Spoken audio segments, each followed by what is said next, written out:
ناظرین، میں Muhammad Altaf Ahmad AB news channel میں آپ سب کا خیر مقدم کرتا ہوں۔ تو آئیے ہم آپ کو کرتے ہیں تمام خبروں سے باخبر۔ سب سے پہلے آج کی شہ سرخیاں۔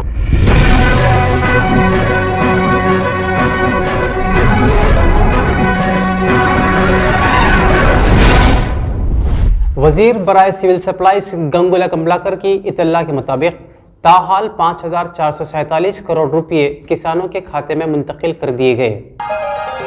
اردو ٹیچرز ایسوسی ایشن کریم نگر کی بوئن پلی ونود کمار سے نمائندگی۔ جگتیال کے پرانی پیٹ میں ایک شخص نے کیا خاتون پر جان لیوا حملہ۔ نظام آباد میں 19 سالہ لڑکے کے ہاتھوں 3 افراد کا بےایمانہ قتل۔ حضرت مولانا خالد سیف اللہ رحمانی مسلم پرسنل لا بورڈ کی جنرل سیکرٹری منتخب۔ راجستھان کے جے پور میں کانگریس ریلی کے دوران راہل گاندھی کے متنازعہ بیان پر اسد الدین اویسی کا پلٹوار۔ بین الاقوامی خبر، اومیکرون سے ہوئی برطانیہ میں آج پہلی موت۔ چندی گڑھ کی حسینہ ہرناز کور سندھو مس یونیورس کے لیے منتخب۔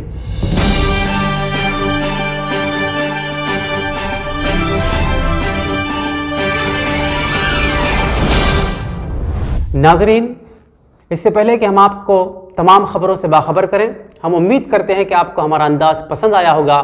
تو آپ کے لیے یہ لازمی ہے کہ ہمارے چینل کو سبسکرائب اور لائک ضرور کریں۔ تو آئیے بڑھتے ہیں اہم خبروں کی جانب۔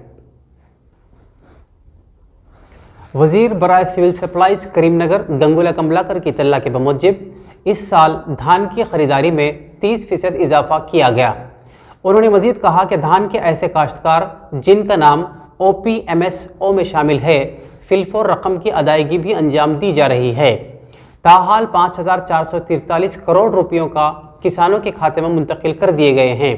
اطلاعات کے بموجب دھان کی خریداری کے 6775 مراکز کے من جملہ 1280 مراکز میں خریداری کا عمل پائے تکمیل کو پہنچ چکا ہے۔ تاہم food corporation of India FCI کے گوداموں میں جگہ کی قلت کے باعث کچھ دشواریوں کا سامنا درپیش ہے۔ حکومت کے پاس بجٹ کی کوئی کمی نہیں ہے، اسی وجہ سے برسات کے مسائل کے باوجود دھان کی خریداری میں کسی قسم کی رکاوٹ پیش نہیں آئی۔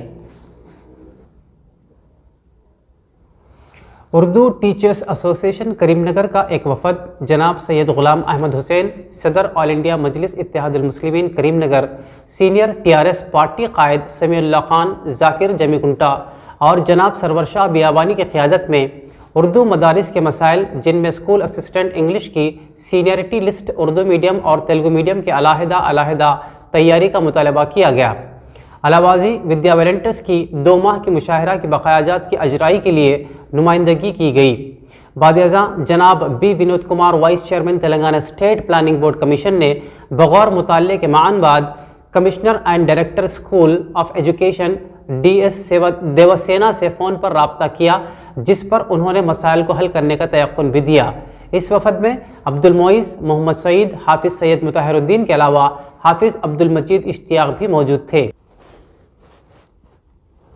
آج کا سماج آئے دن پستیوں میں گرتا جا رہا ہے، چنانچہ جگتیال کے پرانی پیٹ میں ایک ایسا ہی واقعہ پیش آیا جس میں مہیش نامی شخص نے 3 سال قبل اپنی بیٹی کی شادی یمنا کے بیٹے سے کروائی تھی۔ تاہم ان 3 برسوں میں بیٹی کی جانب سے ساس کے متعلق مسلسل شکایتوں سے تنگ آ کر آج سے پہر مہیش نے تیز دھاری ہتھیار سے یمنا پر حملہ کرتے ہوئے اسے بری طرح زخمی کر دیا اور راہ فرار اختیار کی۔ اس واقعے میں یمنا بری طرح زخمی ہو کر اپنے ہی مکان کے سامنے گر پڑی، جس کو فوراً اسپتال منتقل کر دیا گیا، جہاں اس کی حالت تشویشناک بتائی جا رہی ہے۔ دوسری جانب پولیس نے خاطی کو اپنی تحویل میں لیتے ہوئے تحقیقات کا آغاز کر دیا ہے۔ تلنگانہ کے نظام آباد ضلع میں ایک 19 سالہ لڑکے نے شراب پینے کے لیے پیسے نہ ملنے پر 3 افراد کا انتہائی بے دردی سے قتل کر دیا اور ان کے پاس سے 2800 روپے اور 2 سیل فون چوری کر کے فرار ہو گیا۔ تاہم پولیس نے قاتل کو چوری کے فون کے استعمال پر اسے ٹیکنالوجی کے ذریعے پکڑ لیا۔ قتل کی یہ واردات نظام آباد ضلع کے ڈچ پلی میں 7 دسمبر کی آدھی رات کو پیش آئی تھی۔ نظام آباد کے کمشنر پولیس کارتکیہ نے ایک پریس کانفرنس میں بتایا کہ 3 افراد کے بے ایمانہ قتل کا ملزم 19 سالہ سری کانت تھا، جس نے شراب کے نشے میں نقد رقم کے لیے قتل کیا تھا۔ اس نے ہرپال سنگھ، جوگیندر سنگھ اور سنیل کا بے دردی سے قتل کر دیا تھا۔ 7 دسمبر کی آدھی رات کو نقد رقم کے لیے شراب کے نشے میں سری کانت شیڈ میں داخل ہوا۔ وہاں رکھی شراب بوتل لے کر اس نے شراب پی۔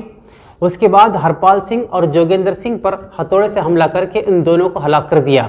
اس کے بعد اس نے ان کا سیل فون اور 2800 روپے نقد چرا لیے۔ کمشنر آف پولیس نے بتایا کہ سری کانت کو اس پورے معاملے میں کسی مزاحمت کا سامنا نہیں کرنا پڑا کیونکہ یہ تینوں مہلوکین شراب کے نشے میں دھت سو رہے تھے۔ حضرت مولانا خالد سیف اللہ رحمانی صاحب دامت برکاتہم کے آل انڈیا مسلم پرسنل لا بورڈ کے جنرل سیکرٹری منتخب ہونے پر مجلس علمیہ تلنگانہ و آندھرا پردیش کی مجلس عاملہ و مدعوین خصوصی کی جانب سے تہنیت پیش کی گئی۔ حضرت مولانا مفتی غیاث الدین رحمانی صاحب دامت برکاتہم صدر جمعیت العلماء تلنگانہ و آندھرا نے تمام کی جانب سے حضرت فقیہ العصر کی شال پوشی فرمائی۔ حضرت مولانا محمد بانعیم صاحب مدثر اللہ نائب ناظم مجلس علمیہ تلنگانہ و آندھرا نے تمام کی جانب سے مبارکباد پیش کی۔ راجستھان کے صدر مقام جے پور میں کانگریس پارٹی کی جانب سے مہنگائی ہٹاؤ ریلی کا اہتمام کیا گیا۔ تاہم ریلی سے مخاطب کرتے ہوئے راہل گاندھی نے ایک متنازعہ بیان میں کہا کہ ہندوستان صرف ہندوؤں کا ملک ہے، جس پر نقیب ملت بیرسٹر اسد الدین اویسی نے ٹویٹر پر کہا کہ ہندوستان صرف ہندوؤں کا ملک نہیں بلکہ تمام مذاہب کے ماننے والوں کا ملک ہے اور اس میں مسلمانوں کا بھی برابر کا حصہ ہے۔ انہوں نے اپنی برہمی کا اظہار کرتے ہوئے کہا کہ ہندوستان تو ایسے افراد کے لیے بھی جائے پناہ ہے جو کسی بھی مذہب میں یقین نہیں رکھتے۔ جب ہم نے اتھیسٹ کو رہنے کا مقام دیا ہے تو بھلا ہندوستان صرف ہندوؤں کا ملک کیسے ہو سکتا ہے؟ دنیا بھر میں تیزی کے ساتھ پھیلنے والے کورونا کے نئے ویرینٹ اومیکرون سے برطانیہ میں آج پہلی موت واقع ہوئی ہے۔ برطانوی وزیر اعظم بورس جانسن نے میڈیا سے بات چیت کرتے ہوئے اس بات کی تصدیق کی ہے کہ برطانیہ میں اومیکرون سے آج پہلی موت واقع ہوئی ہے۔ انہوں نے بتایا کہ برطانیہ میں اس وقت کورونا سے متاثرہ مریضوں میں 40% اومیکرون سے متاثر ہیں۔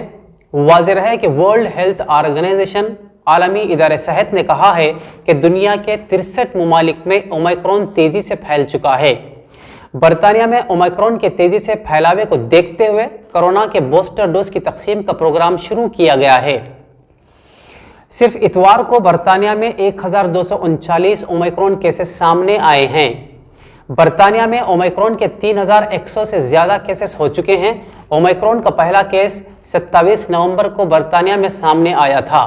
اس کے ساتھ بورس جانسن نے کئی سخت پابندیاں نافذ کرنے کا اعلان کیا تھا۔ اس کے علاوہ اتوار کو انہوں نے عوام سے اپیل کی تھی کہ وہ اس مختلف انفیکشن سے بچنے کے لیے بوسٹر خوراک لیں، جس کے بعد ویکسینیشن مراکز پر بوسٹر ڈوز کے لیے عوام کی کثیر تعداد پہنچ رہی ہے۔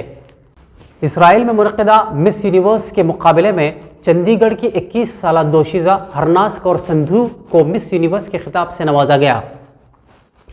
ہندوستان کے لیے یہ ایک اعزاز کی بات ہے اور یہ ایک دلچسپ حقیقت بھی ہے کہ ماضی میں لارا دتہ کو سن 2000 میں اس خطاب سے نوازا گیا تھا۔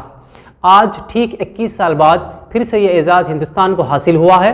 حسن اتفاق یہ کہ جس وقت لارا دتہ کو بحیثیت مس یونیورس منتخب کیا گیا تھا اسی سال مارچ سن 2000 میں ہرناز کور سندھو پیدا ہوئی تھی، جنہیں ٹھیک آج کے دن اس خطاب سے نوازا گیا۔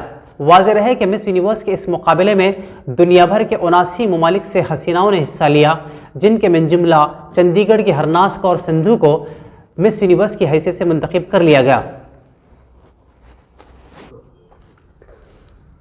ممبر برائے قانون ساز کونسل MLC کے 2 نشستوں کے لیے 10 دسمبر کو انتخابات منعقد کیے گئے تھے، جس کے لیے جملہ 10 امیدواروں نے پرچہ نامزدگی داخل کرتے ہوئے انتخابات میں حصہ لیا۔ واضح ہے کہ ضلع بھر میں 1324 رائے دہندوں کے من جملہ 1320 رائے دہندوں نے اپنے حق رائے دہی کو استعمال کیا۔ 14 دسمبر کو ووٹوں کی گنتی عمل میں لائی جائے گی اور اس طرح MLC کے 10 امیدواروں کی قسمت کا فیصلہ کچھ ہی گھنٹوں میں ہونے والا ہے۔ AB نیوز رپورٹر خواجہ عالم الدین نے پیش قیاسی کی کہ جیت کا فیصلہ TRS کے دونوں امیدواروں کے حق میں ہوگا۔ آخر میں ہم اس امید کے ساتھ آپ سے وداع لیتے ہیں کہ انشاءاللہ کل پھر ملاقات ہوگی۔